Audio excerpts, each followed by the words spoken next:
بسم اللہ الرحمن الرحیم اسمع بہم و ابصر یوم یأتوننا لیکن الظالمون اليوم فی ضلال مبین۔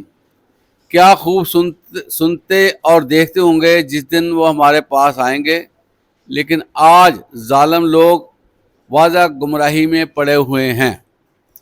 عزیز طلبہ، سورہ مریم آیت 38، یہ آیت آپ کے سامنے پڑھی گئی ہے اور آپ نے اس کا ترجمہ بھی سماعت کیا ہے۔ اس میں ان لوگوں کے بارے میں بات ہوئی ہے جو لوگ اس وقت غفلت میں پڑے ہوئے ہیں، دنیا میں رہتے ہوئے وہ اللہ کو بھولے ہوئے ہیں۔ ان کو نہ نماز یاد ہے، نہ روزہ کا پتہ ہے، نہ ہی دوسری عبادات کے حوالے سے وہ سنجیدہ ہیں، نہ ہی دنیاوی معاملات وہ اچھے رکھتے ہیں۔ دوسروں کو دھوکہ دینا، گالی گلوچ کرنا، حرام کھانا اور لوگوں کو سلپ کرنا اور اسی طرح مختلف طریقے سے معاشرتی برائیوں کا حصہ بننا، یہ ان کا اب تک طریقہ کار۔ اور یہ کھلی گمراہی میں، عزیز طلبہ، کھلی گمراہی کہتے ہیں جو نظر بھی آتی ہو۔ کھلی کا مطلب ہوتا ہے نظر آنے والی، اور گمراہی کا مطلب ہوتا ہے جو اصل مشن سے ہٹ جائے، اس کو گمراہ کیا جاتا ہے۔ مثلا کسی بچے کو کہا جائے کہ تم نے پڑھنا ہے، تم نے یہ کتاب ریڈ کرنی ہے، تم نے یہ کام کرنا ہے۔ اگر وہ سارا دن بیگ اپنا گھر میں رکھ کے کتاب کو ہاتھ نہیں لگاتا، لکھتا نہیں ہے، کام نہیں کرتا، تو وہ پڑھائی کے حوالے سے گمراہی میں چلا گیا کہ اس نے اصل مقصد چھوڑ دیا۔ تو گمراہ ان لوگوں کو کہتے ہیں جن کو پتہ ہوتا ہے کہ میں نے یہ کام کرنا ہے، مجھ پہ یہ ذمہ داری عائد ہوتی ہے، لیکن وہ آنکھیں بند کر لیتے ہیں، وہ توجہ نہیں دیتے، اور وہ جو ان پہ فرائض ہوتے ہیں ان میں کوتاہی کر جاتے ہیں۔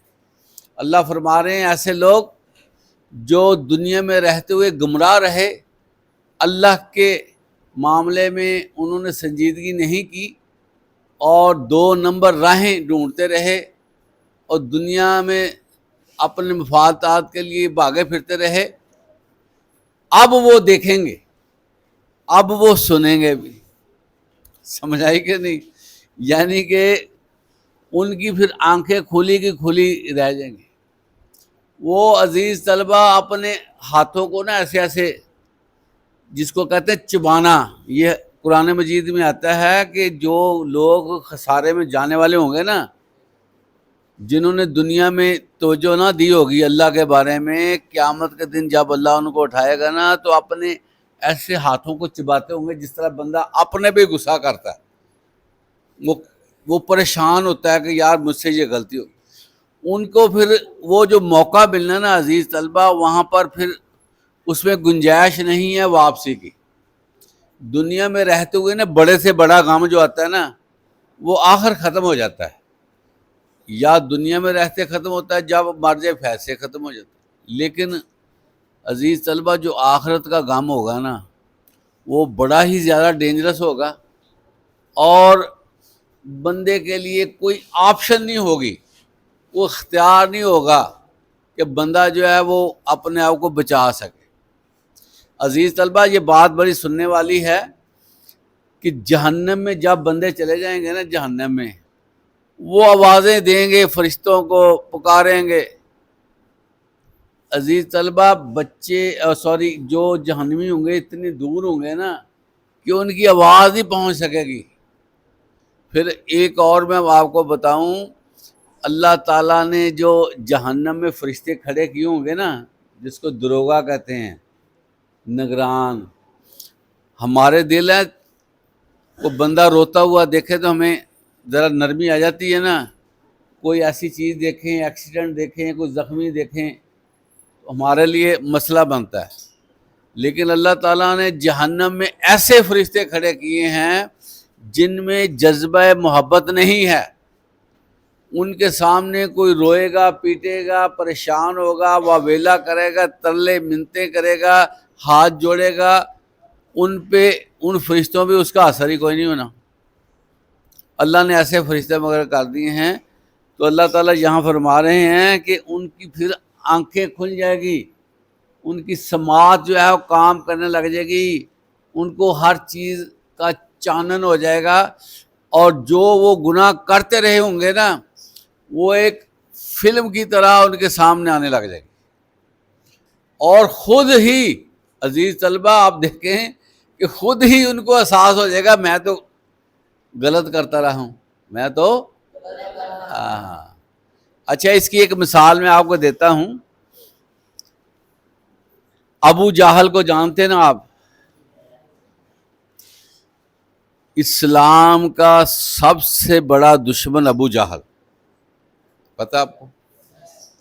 اور رشتے میں ابو جہل آپ کا چچا بھی لگتا تھا، لیکن سب سے زیادہ تکلیفیں بھی ابو جہل نے آپ صلی اللہ علیہ وسلم کو دی. بائی کاٹ کیا گیا، نقصان پہنچایا گیا، بندے اکٹھے کر کے نعوذ باللہ قتل کرنے کا پروگرام بنایا گیا. ایسی کوئی تکلیف نہیں جو آپ کو نہ دی گئی ہو.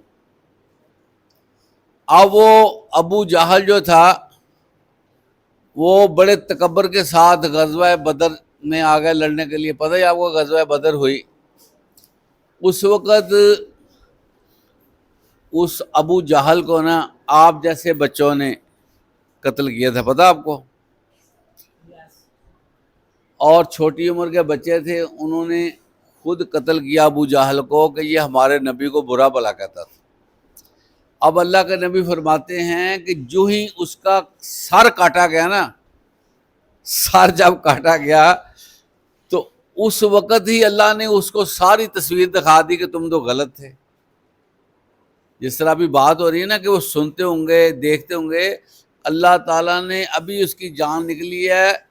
جتنے بندے جہنم واصل ہوئے تھے 70 بندے تھے جن کو ایک ہی گڑھے میں لٹا کے نا اس میں مٹی ڈالی گئی، جو کفار کے تھے، مشرکین کے. تو ان کو نا پھر اللہ کے نبی فرماتے کہ سب کو اللہ نے بتا دیا کہ تم کیا کرتے رہے ہو، ساری تصویر آ گئی. اس لیے عقل مند عزیز طلبہ وہ ہے جو یہاں آنکھیں کھولے. ساری بات کرنے کا مقصد کیا اللہ کی کہ یہاں آنکھیں کھول لے تو اچھا ہے، یہاں اپنے کانوں کی صفائی کر لے تو زیادہ اچھا ہے. چاہے جائے کہ اس وقت سارا کچھ نظر آئے اور سننے کو ملے، اس وقت گزر جائے. عزیز طلبہ قرآن مجید بھی ایک اور جگہ پر آتا ہے کہ وہ کہیں گے کہ اگر یا اللہ ہمیں دوبارہ بھیج دینا، ہم ساری دنیا دینے کے لیے تیار ہیں، ہمیں ایک دفعہ چھوڑ دیں. ساری دنیا وہ کہتے ہیں ہم دینے کے لیے تیار ہیں، ایک دفعہ چھوڑ دیں. لیکن اللہ کہے گا نہیں، اب وقت ختم ہو گیا، اب تمہارا معاملہ ختم ہو گیا. اس لیے کہتے ہیں عزیز طلبہ زندگی کتنی دفعہ ملتی ہے، اس کی قدر کرنی چاہیے، اس کی وقت کی قدر کرنی چاہیے، اللہ کے آگے جھکنا چاہیے، خوش ہونا چاہیے. اب دیکھیں نا، ہم اللہ ہمارا کیا ہے؟ مالک ہے. اللہ ہمارا کیا ہے؟ اور آپ دیکھیں کہ ہمارا مالک کیسا ہے؟ جو زمین اور آسمانوں کا مالک ہے، جو کائنات کے سارے خزانوں کا مالک ہے. تو ہمیں اور کیا چاہیے؟ ہمارا مالک.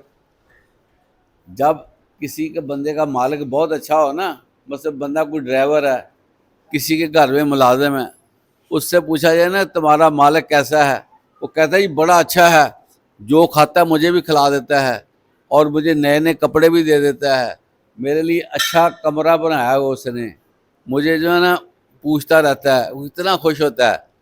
تو عزیز طلبہ اللہ ہمارا مالک ہے، تو وہ دیکھے کتنا بڑا مالک ہے جو بغیر مانگے ہوئی دیتا ہے، جس نے ہمارے چہرہ دیا ہوا ہے، ہماری آنکھیں، ہمارے کان، ہماری زبان، ہمارا شکل شباہت، سارا کچھ اللہ نے دیا ہے.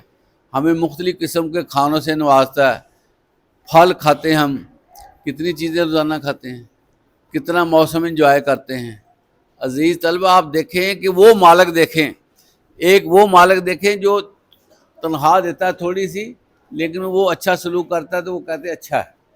تو ہمیں بھی اپنے رب کی ایسی تعریف کرنی چاہیے کہ یا اللہ تیرا شکر ہے تو نے سارا کچھ دیا ہوا ہے، یا اللہ تیرا شکر ہے ہمیں باڈی دی ہوئی ہے، جسم دیا ہوا ہے، یا اللہ تیرا شکر ہے تو نے ہمیں کلمہ پڑھنے کی توفیق دی ہے، یا اللہ تیرا شکر ہے تو نے ہمیں مسلمان بنایا ہے، یا اللہ تیرا شکر ہے تو نے ہمیں عقیدہ توحید دیا ہے، وحدہ لا شریک ہم کہتے ہیں، یا اللہ تیری نعمتوں کا شکر، اور ہم اس کا جو ہے نا وہ گننا چاہے تو تیری نعمتوں کو ہم گن نہیں سکتے۔